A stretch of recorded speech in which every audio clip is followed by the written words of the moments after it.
And welcome back. The West Indies women suffered a second straight defeat at the ICC World Cup today after going down by 7 wickets in Taunton. The Caribbean women would have been hoping for a turnaround against the Indians after losing to them in the warm-up match before the start of the tournament. But sent to bat, they were restricted to 183 for 8 from their 50 overs. Hayley Matthews again top scored, this time with 43. Captain Stephanie Taylor was run out for 16 as the Windies women were stifled in the middle overs before Jamaicans Chanel Dalian 33 and the Chedi Nation 12 along with 36 not out from a fly fetcher brought them to a respectable total. Set 184 to win, India eased to the target, reaching 186 for 3 in 42.3 overs. Opener Shriti Mandana guided the chase with a superb century, 106 not out.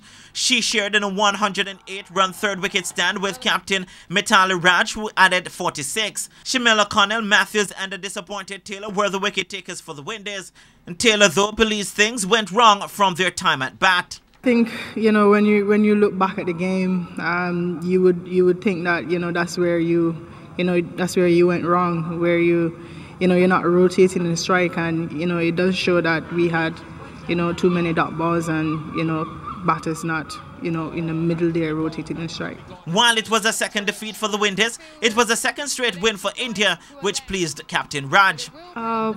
Well, it was very important that we build a partnership, and we already lost 2 early wickets. So it was important that since both of us are among runs, we had to develop that partnership. That was going to be very crucial to chase 183. And I did suggest that she doesn't play any rash strokes, because at that point of time, had we lost another wicket, then the game would have been either ways. So it was important that we build that partnership. The West Indies will next play South Africa on Sunday. Renata Brown for TVJ Sports. Having lost their last 4 one-day international matches at the Sir Vivian Richards Stadium, the West Indies men must now look to beat India on Friday if they are to record their first one-day international series win since 2014. And the Windies' 105-run defeat on Sunday means they must win their remaining 3 ODIs to record a series win over the Indians for the first time since the 1996-97 series held here in the Caribbean.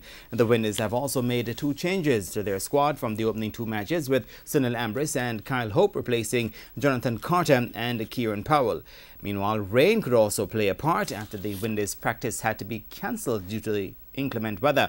The match is set to start at 8 a.m. Jamaica time.